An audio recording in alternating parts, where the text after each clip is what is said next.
Om Swastiastu, selamat pagi. Pertama-tama, terima kasih kami ucapkan kepada dosen Bapak Agung Widante, SEMSI, selaku dosen pengampu pada mata kuliah, teori, dan juga kebijakan ekonomi perdagangan internasional, dan juga teman-teman semua yang telah hadir untuk mendengarkan presentasi dari kelompok kami. Kami dari kelompok satu pada kesempatan kali ini akan mempresentasikan materi kami yang berjudul Pola Perdagangan Internasional. Namun sebelum itu, izinkan kami untuk memperkenalkan diri terlebih dahulu.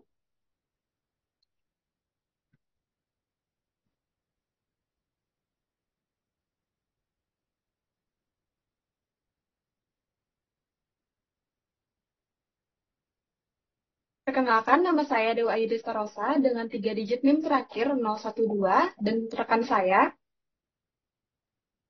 Perkenalkan, nama saya Safitri dengan 3 digit NIM akhir 011, nomor absen 1.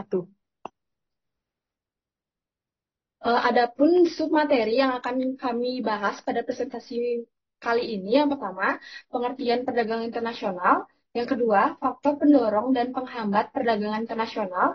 Yang ketiga, teori perdagangan internasional. Yang keempat, pola perdagangan internasional. Dan yang kelima adalah contoh pola perdagangan internasional. Untuk materi pertama mengenai pengertian perdagangan internasional akan dibawakan oleh rekan saya, Sapitri. Baik, terima kasih Rosa atas waktunya. Jadi untuk materi pertama mengenai pengertian perdagangan internasional. Next. Perdagangan itu sendiri berasal dari kata dagang, yang dimana menurut Kamus Lengkap Bahasa Indonesia, artinya aktivitas jual beli. Sehingga dapat dikatakan bahwa perdagangan internasional merupakan aktivitas jual beli antara negara-negara yang mencangkup barang maupun jasa, dengan tujuan untuk memenuhi kebutuhan dalam negeri dan memperoleh keuntungan yang lebih besar. Yang dimana perdagangan internasional ini terjadi karena adanya manfaat yang diperoleh dari kedua negara atas adanya perbedaan permintaan dan penawaran produk dari masing-masing negara itu sendiri. Yang dimana pada umumnya perbedaan permintaan dan penawaran produk ini disebabkan oleh adanya perbedaan harga, perbedaan selera, dan perbedaan pendapatan masyarakat. Baik, terima kasih. Untuk materi selanjutnya akan dilanjutkan oleh rekan. Baik, di sini saya akan menjelaskan mengenai faktor pendorong dan juga penghambat perdagangan internasional. Yang pertama, kita akan membahas faktor pendorong perdagangan internasional itu sendiri. Perdagangan internasional adalah kegiatan jual beli yang dilakukan oleh dua atau lebih negara. Nah, perdagangan ini dilakukan untuk bisa meningkatkan pendapatan negara dan terjadi jika ada kesepakatan antar dua negara. Menurut Sadono Sukirno, faktor pendorong suatu negara melakukan perdagangan internasional itu ada tiga. Yang pertama itu untuk memenuhi kebutuhan barang dan jasa dalam negeri. Yang kedua, keinginan memperoleh keuntungan dan juga meningkatkan pendapatan negara. Yang ketiga, keinginan untuk membuka kerjasama serta hubungan politik dan memperoleh dukungan dari negara lain. Selain faktor-faktor di atas, terdapat juga faktor tambahan yang memperkuat alasan negara-negara untuk terlibat dalam perdagangan internasional. Adapun faktor lainnya, yang pertama itu adalah perbedaan kekayaan sumber daya alam. Nah, setiap negara itu memiliki kekayaan sumber daya alam yang berbeda-beda. Misalnya, negara-negara Timur Tengah memiliki cadangan minyak bumi yang melimpah, sementara negara-negara lain itu lebih banyak, lebih hebat dalam hal skill. Yang kedua itu adalah penguasaan ilmu pengetahuan dan juga teknologi. Negara-negara maju yang memiliki kemampuan tinggi dalam penelitian dan juga pengembangan atau research and development dapat memproduksi barang-barang yang lebih inovatif dan juga berkualitas. Nah, misalnya itu Amerika Serikat dan Jerman yang memproduksi alat-alat kesehatan dan juga mesin-mesin industri yang lebih kompleks. Nah, mereka kemudian mengekspor barang-barang ini ke negara-negara berkembang yang masih kesulitan untuk memproduksi barang serupa. Kemudian yang ketiga adanya perbedaan selera. Nah, preferensi konsumen terhadap barang tertentu juga mendorong adanya perdagangan internasional. Sebagai contoh, banyak konsumen di Eropa dan juga Amerika yang menyukai kopi dari Brazil atau teh dari India, sehingga negara-negara tersebut menjadi eksportir utama produk tersebut.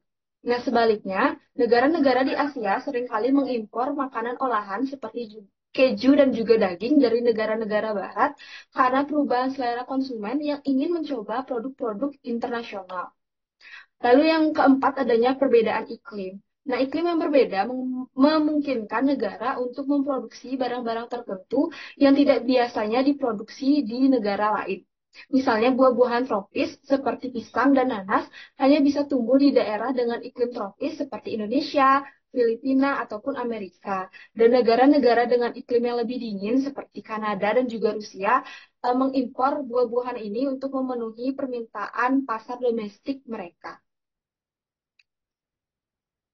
Selanjutnya adalah faktor penghambat perdagangan internasional. Perdagangan internasional meskipun memberikan banyak manfaat bagi negara-negara yang terlibat, mereka juga menghadapi berbagai hambatan yang dapat memperlambat atau bahkan menghentikan arus perdagangan antar negara. Adapun faktor-faktor yang menjadi penghambat perdagangan internasional itu, yang pertama, tidak amannya suatu negara.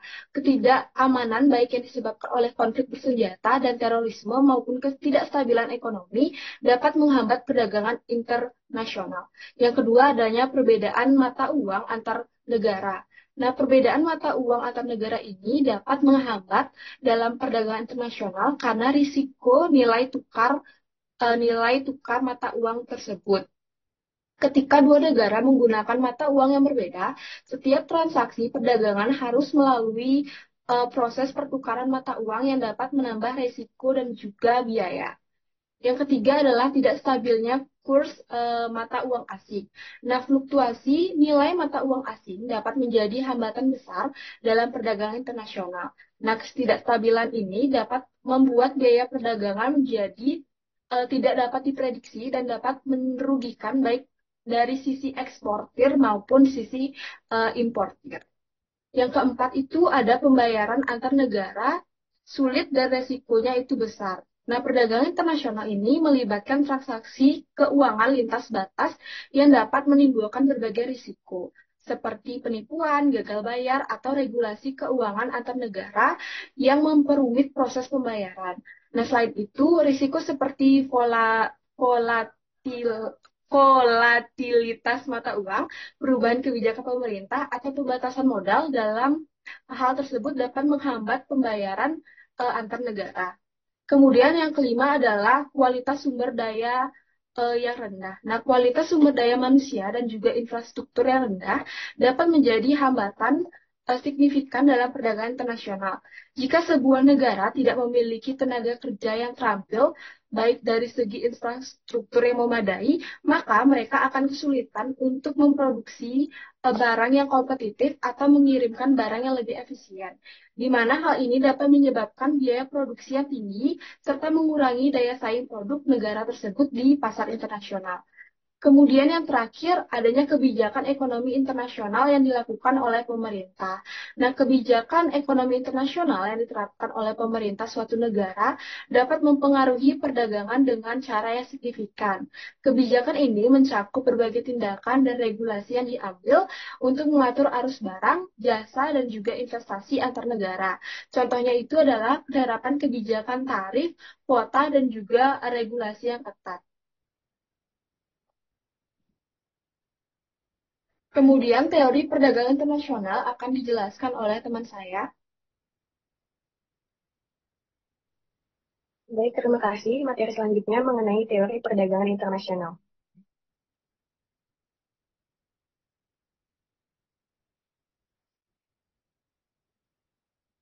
Next.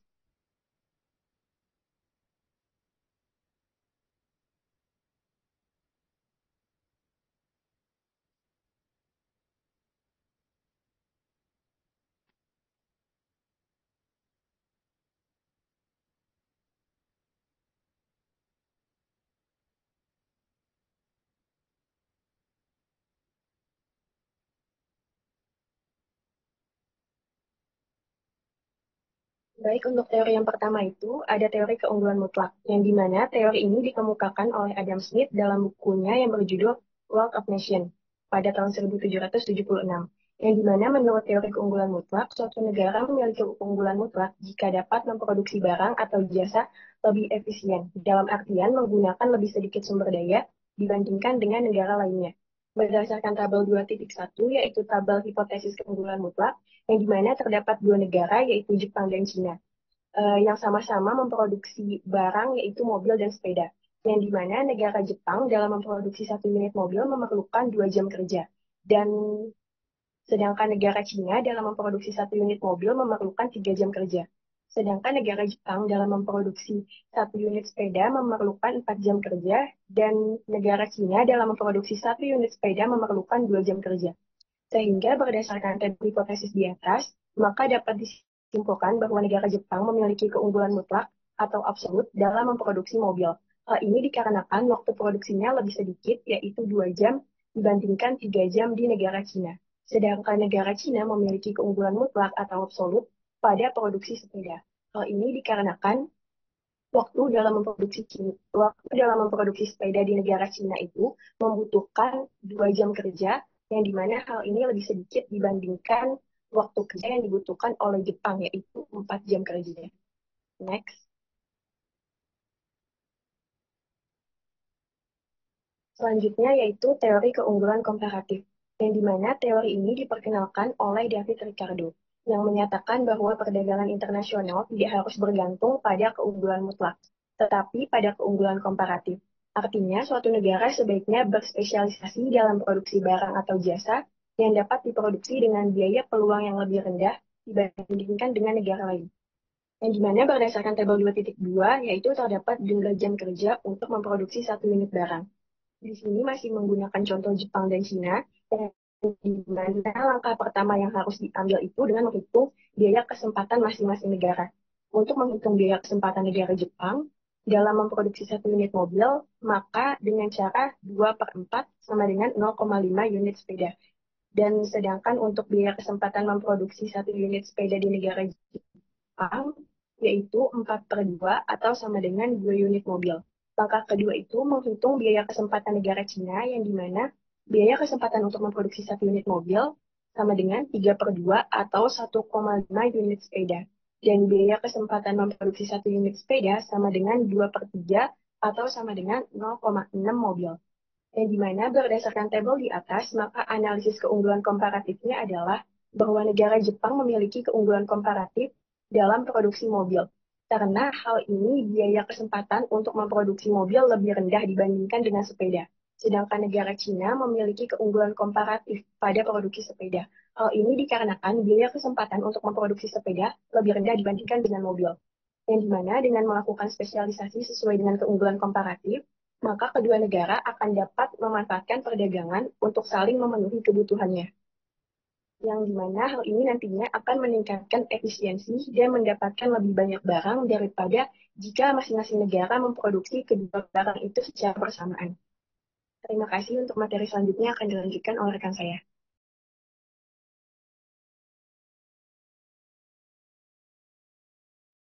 Baik, di sini saya akan menjelaskan mengenai pola perdagangan internasional.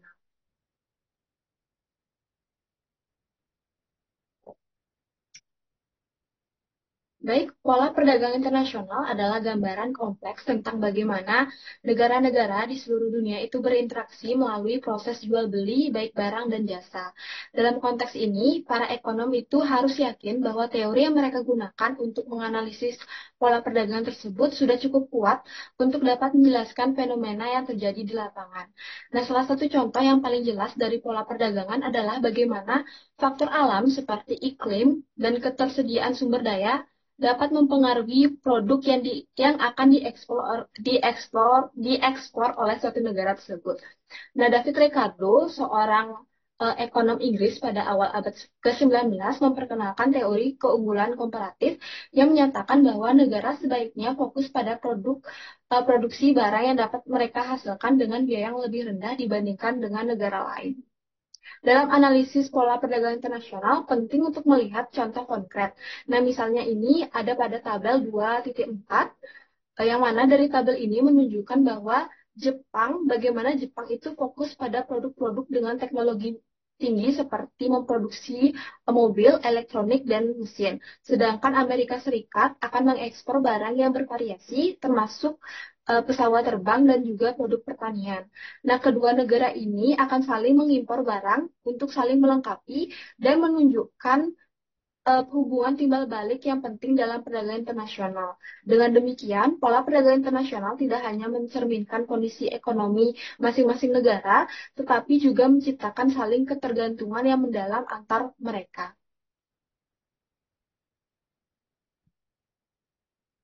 Kemudian kita akan membahas studi kasus pola perdagangan internasional.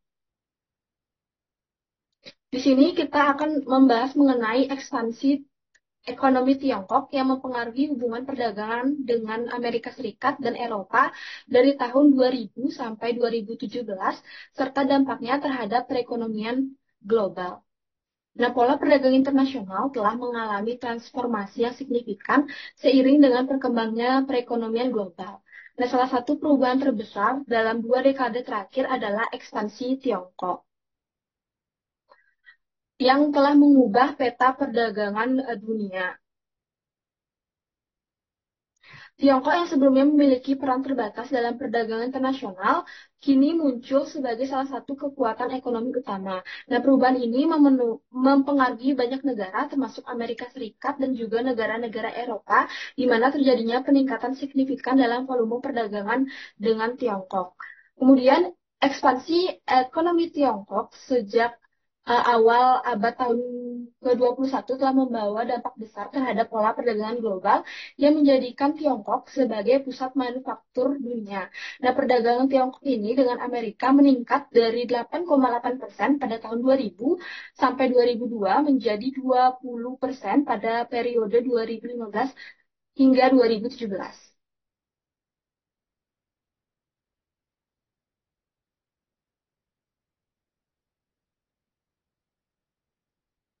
Jadi dapat disimpulkan bahwa ekspansi ekonomi Tiongkok telah mengubah perdagangan internasional yang dimana dengan AS dan Eropa semakin terhubung secara ekonomi.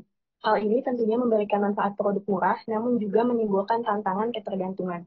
Untuk menjaga adanya stabilitas, negara barat perlu mendiversifikasi perdagangan dan memperkuat sektor industri domestik sambil menjaga hubungan konstruktif dengan Tiongkok. Cukup sekian presentasi dari kelompok kami, selanjutnya akan saya serahkan kepada moderator.